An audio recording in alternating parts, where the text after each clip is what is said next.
స్వాతంత్రం అంటే కేవలం గొలుసులను తెంచుకోవడం కాదు, మనసులో ఉన్న నెగిటివ్ ఆలోచనల నుంచి స్వేచ్ఛ పొందడం. ఇన్నేళ్ళు గడిచినా కూడా మనకు పూర్తి స్వాతంత్రం రాలేదని కొందరు అంటుంటారు, కానీ నేను ఏమాత్రం ఒప్పుకోను. మనకు స్వాతంత్రం రాలేదా? సోషల్ మీడియాలో ఎవరినైనా ఏ విషయాన్నైనా నిర్భయంగా మాట్లాడే స్వేచ్ఛ మనకు లేదా? లేనిది ఉన్నట్టు చూపించి ఏఐ టెక్నాలజీని ఇష్టం వచ్చినట్లు ఉపయోగించే స్వేచ్ఛ కూడా మనకుందిగా.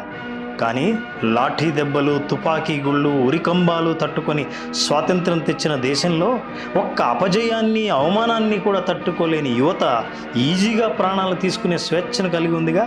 స్వాతంత్రం విలువ ఎవరికి ఎక్కువగా తెలుస్తుందంటే కుటుంబానికి దూరంగా సరిహద్దులో పహారా కాస్తున్న సైనికుడికి, తన దేశాన్ని వదిలి పొట్టకూటి కోసం బయట చెమట కారుస్తున్న వలసదారుడికి.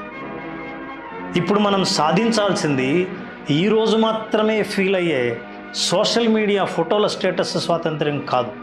మానసిక భయాల నుంచి,